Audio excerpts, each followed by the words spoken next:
샬롬, 이동춘 목사입니다. 오늘도 여러분의 삶이 주님의 평안으로 가득하시길 기원하며 하나님의 말씀을 나누겠습니다. 오늘 말씀은 시편 119편 137절에서 144절까지의 말씀입니다. 여호와여, 주는 의로우시고 주의 판단은 옳으니이다. 주께서 명령하신 증거들은 의롭고 지극히 성실하니이다. 내 대적들이 주의 말씀을 잊어버렸으므로 내 열정이 나를 삼켰나이다. 주의 말씀이 심히 순수함으로 주의 종이 이를 사랑하나이다. 내가 미천하여 멸시를 당하나 주의 법도를 잊지 아니하였나이다. 주의 의는 영원한 의요 주의 율법은 진리로소이다. 환난과 우환이 내게 미쳤으나 주의 계명은 나의 즐거움이니이다. 주의 증거들은 영원히 의로우시니 나로 하여금 깨닫게 하사 살게 하소서. 아멘. 시편 119편 137절에서 144절까지의 말씀으로 밥으로만 살 수 없습니다 라는 제목의 말씀을 나누겠습니다. 밥은 중요합니다. 목숨은 밥으로 부주하는 것이기 때문입니다. 밥은 생명이고 밥은 은혜입니다. 그러므로 밥값을 벌기 위해 수고하는 일체의 노동행위는 거룩한 행위입니다. 그러므로 밥에 관한 것을 하찮게 여기는 태도는 옳지 않습니다. 혹은 밥벌이쯤이야 라는 식으로 밥벌이를 쉽게 여기는 태도도 바르지 않습니다.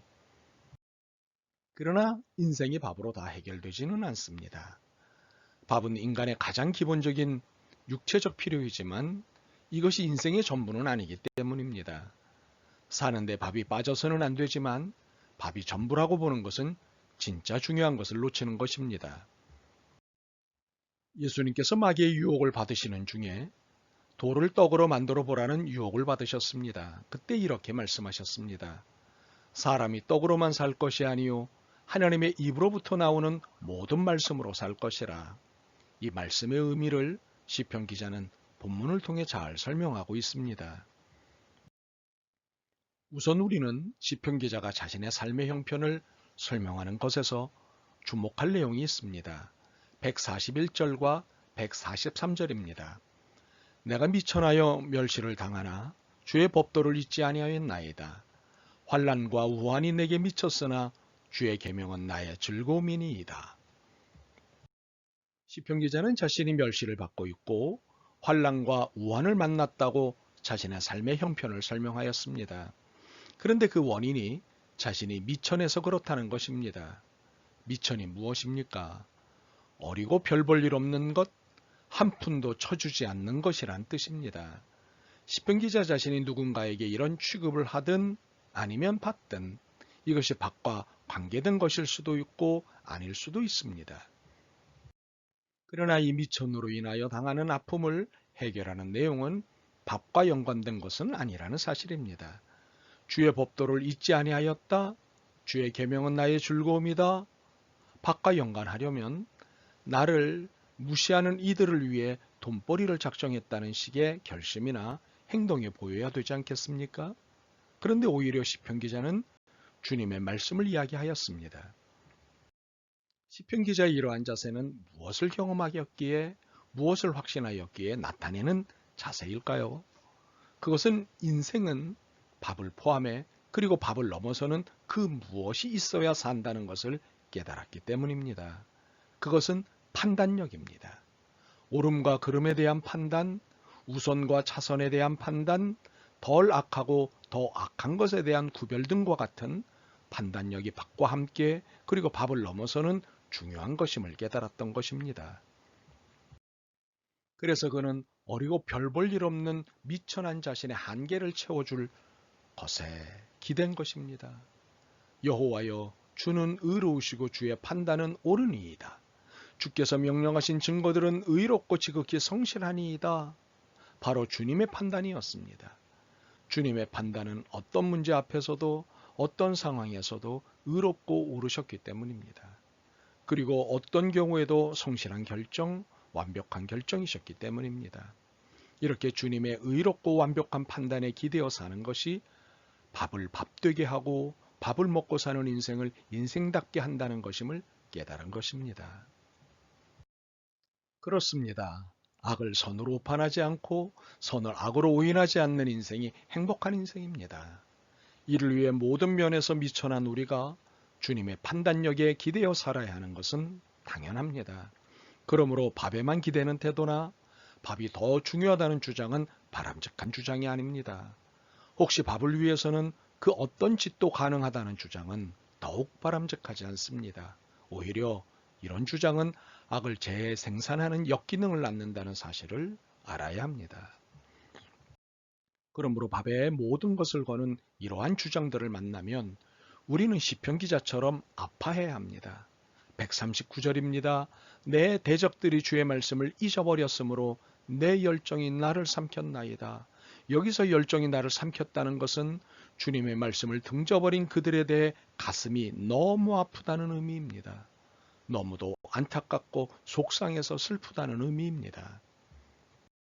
사실 우리 안에도 말씀을 위해 밥을 포기하기보다는 밥을 위해 말씀을 등지고자 하는 마음이 제법 있지 않습니까? 그런 면에서 말씀을 등진 이웃을 위해 울 뿐만 아니라 나 자신을 위해서도 울어야 할 것입니다. 이웃과 내가 다를 것이 별반 없기 때문입니다. 그래도 마음은 있어도 그렇게 살지는 말아야 합니다. 마음이야 죄 가운데서 오락가락하는 한계를 인정한다 해도 행동은 마음을 따르지 않도록 해야 합니다. 이것이 결단이고 신앙입니다. 시편 기자도 우리처럼 마음이 흔들리는 날이 있었을 겁니다. 그러나 그는 142절을 믿었기에 흔들림을 넘어설 수 있었습니다. 주의 의는 영원한 의요 주의 율법은 진리로소이다. 밥을 넘어서는 것이 의고 밥벌이를 넘는 것이 진리임을 믿었기 때문입니다. 그런데 이 의와 진리에 대한 믿음은 단순한 확신이 아니라 철저히 경험되어진 확신이었습니다. 140절을 봅니다. 주의 말씀이 심히 순수함으로 주의 종이 이를 사랑하나이다. 여기서 순수라는 단어는 단순히 깨끗하다는 의미만을 갖고 있지 않습니다. 과정을 담고 있습니다. 숱한 시험을 통과한 그래서 순수한이라는 뜻입니다. 역사 속에 많은 사람들이 말씀보다 밥에 혹은 밥에만 관심을 가졌습니다. 혹은 밥과 말씀을 저울질하며 이 둘 사이를 우왕좌왕했습니다. 혹은 말씀의 자리를 잡고도 밥에 대한 고민이 있었습니다. 그런데 이 다양한 고민을 하는 이들에게 진리인 주님의 말씀이 밥을 포함하면서도 밥을 넘어서는 인생의 행복이 무엇인지를 보여주셨습니다. 숱한 질문과 도전에 모두 응답해 주셨습니다. 그래서 사람들은 알게 되었습니다. 아하, 밥이 전부가 아니구나. 밥만으로는 행복할 수 없구나. 우리에게는 주님의 말씀이 밥을 넘는 밥이로구나. 라는 사실을 깨닫고 경험하게 된 것입니다. 이것이 과정이고 순수라는 의미입니다. 물 흐르듯 새해가 우리에게 자연스럽게 왔습니다. 작년의 연장이긴 하지만 그래도 작년보다는 우리의 신앙이 좀 달라져야 하지 않을까요? 바라기는 밥만으로는 살 수 없다는 신앙 고백이 깊어졌으면 좋겠습니다. 밥 먹는 일에 밥벌이에만 매달려 신앙생활이 뒷전으로 밀리지 않았으면 좋겠습니다. 주의를 소중히 지키고 예배를 귀하게 여기고 신앙 공동체 운영을 위해 헌금과 봉사를 가볍게 하고 선교의 아름다운 열정을 보이는 등의 신앙생활을 하면 좋겠습니다. 이것들은 매우 단순한 것들이지만 단순한 것이 위대한 것입니다. 혁명은 한 마리 나비의 날갯짓에서부터 시작되는 것이니까요. 아멘. 주님, 솔직히 밥을 위해 너무도 열심히 살았습니다. 때문에 주님의 말씀에 소홀했음을 고백합니다. 이제 밥으로만 살 수 없는 인생임을 깨달았사오니 말씀에 웃고 우는 거룩한 말씀의 영성이 충만하게 하옵소서. 밥과 함께 밥을 넘어서는 하늘의 밥에 일상과 일생을 드리게 하옵소서. 예수 그리스도의 이름으로 기도드립니다. 아멘. 오늘도 여러분의 믿음과 삶을 응원합니다. 사랑합니다.